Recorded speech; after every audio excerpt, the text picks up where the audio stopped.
a massa de todas as substâncias envolvidas nessa reação é 2,5. Vocês entenderam? É fazer uma regrinha de 3, é igual a questão do pacote de bolacha. Então, se eu tenho um pacote de bolacha, está para R$3. Se eu comprar 2 pacotes de bolacha, está para X. Quanto que é X? R$6. É só fazer 2 vezes 3. E assim por diante. Essa é a lei de Proust, lei das proporções.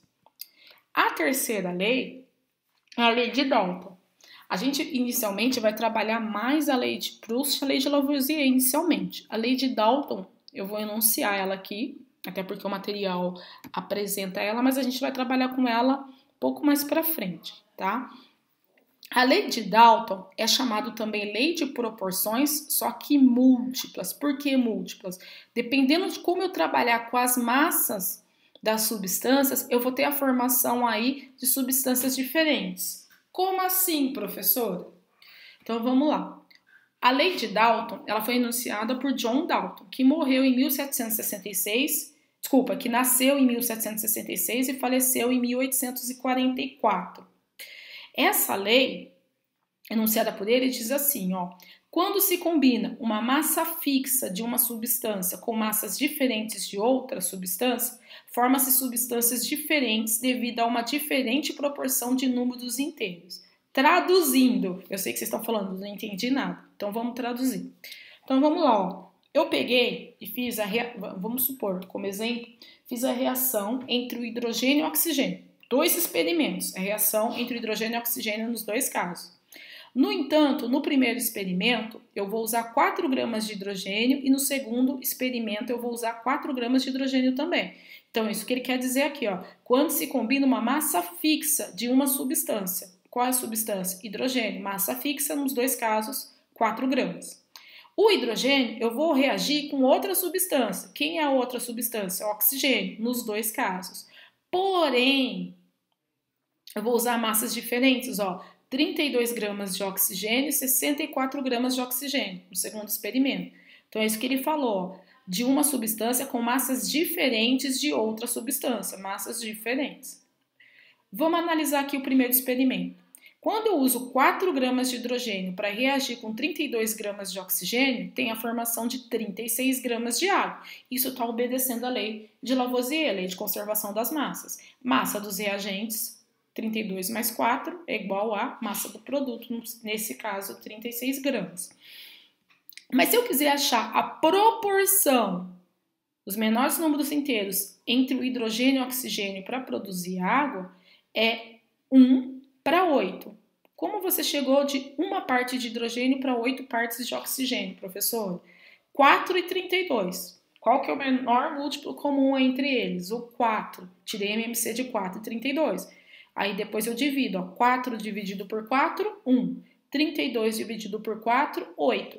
E esse também vai ser da água. 36 dividido por 4, 9. Então, para gerar água, a reação entre os 2 reagentes tem que ser de uma parte de hidrogênio para 8 partes de oxigênio. Então, uma parte de hidrogênio para 8 partes de oxigênio gera o quê? Água. Então, a reação total, a proporção total entre as massas é 1:8:9. Como assim, professora? Lembre-se, eu dividi todas as massas por 4.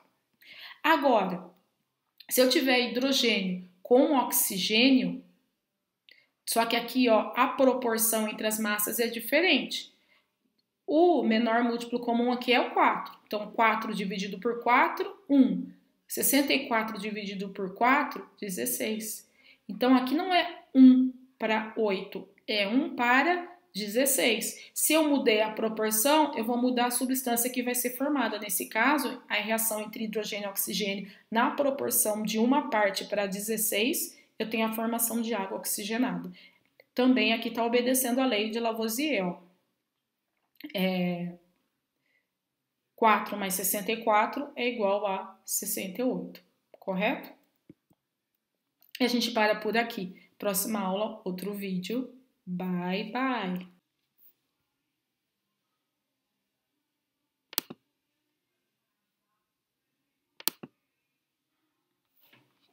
Olá, alunos, tudo bom?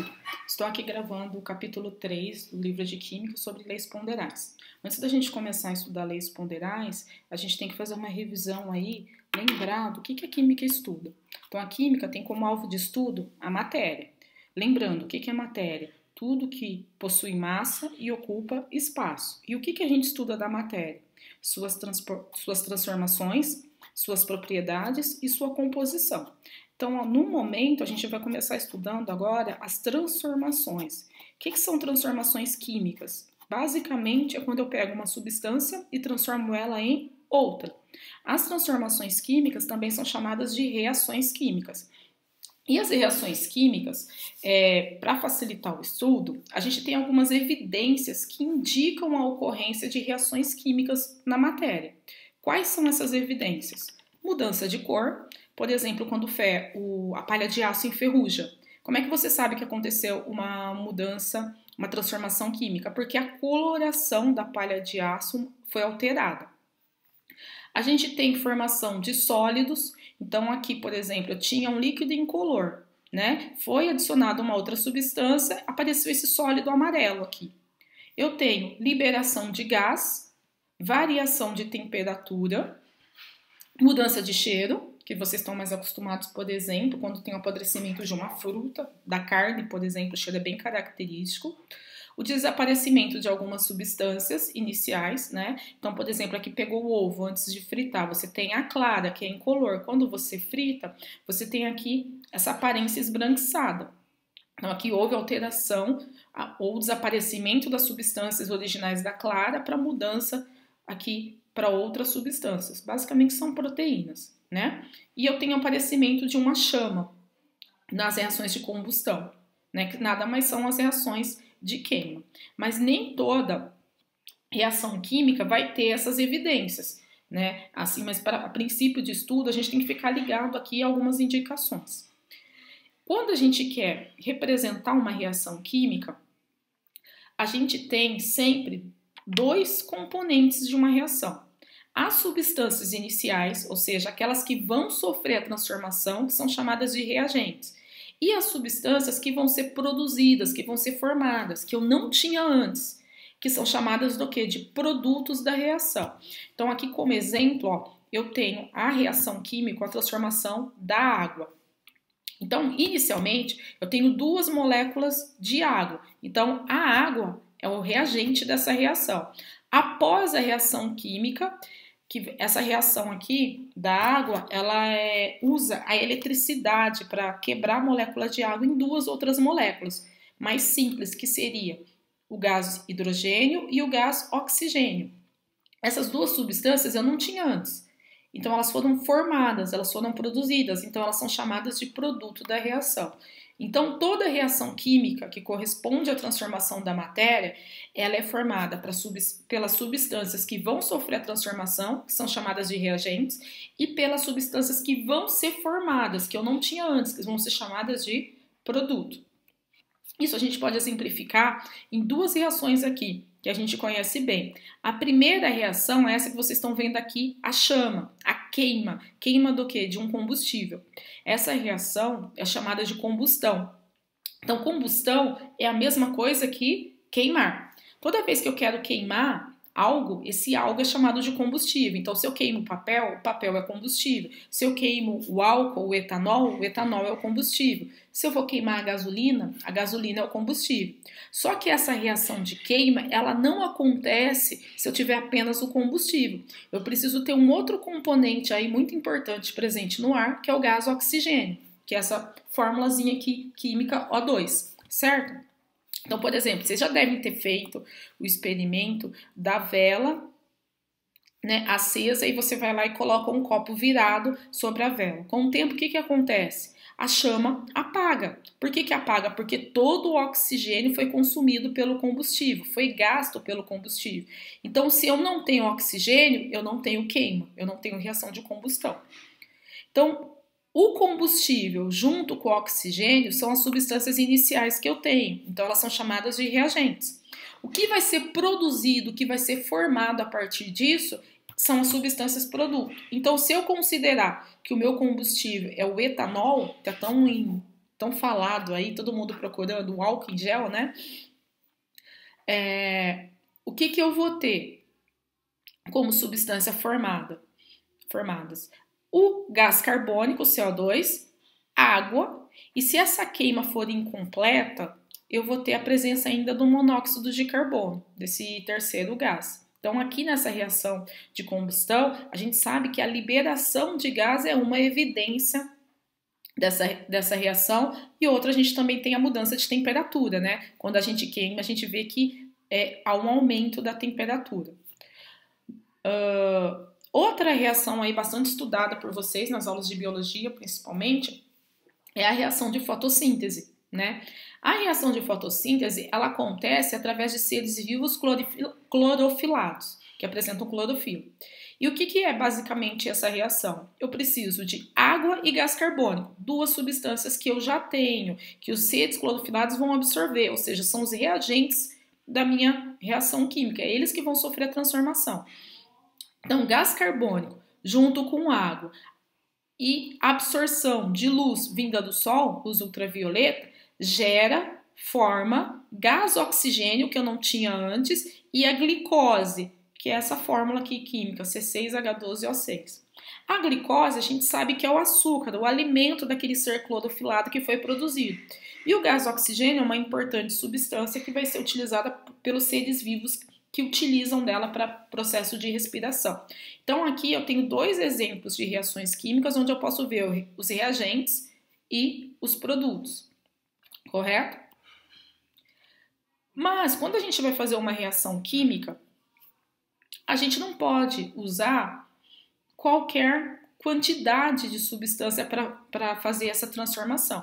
Então, por isso, eu vou fazer a analogia com quando a gente vai para a cozinha fazer uma receita. Vamos exemplificar aqui com a receita do bolinho de chuva, certo? A gente precisa ter os reagentes. Quem são os reagentes nessa reação química? Os ingredientes. Quem são os ingredientes? Para fazer bolinho de chuva eu vou usar ovo, fermento, farinha e açúcar.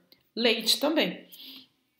Esses reagentes eu vou colocar numa determinada quantidade em massa de cada um deles, né, que vão resultar, através do aquecimento, numa nova substância, ou seja, no produto da reação, que nesse caso seriam os bolinhos de chuva, certo? Então, quando a gente vai fazer uma receita, a gente tem que se atentar pelas quantidades em massa dos ingredientes, que seriam os reagentes, para produzir uma certa quantidade em massa do meu produto, que seriam os bolinhos de chuva. E para isso a gente vai usar uma balança. É claro que vocês devem estar se perguntando, professora, já fiz bolinho de chuva, eu nunca precisei usar a massa certinho, pegar uma balança e medir. Não, por quê? Porque essa receita, as massas estão embutidas na quantidade de colher, no número de xícaras que você vai colocar de cada um dos ingredientes, mas não deixa de ser a massa de cada um deles. E aí que está a ligação com as leis ponderais. As leis ponderais são leis que regem as reações químicas e regem como? Basicamente, a massa das substâncias envolvidas nessa reação.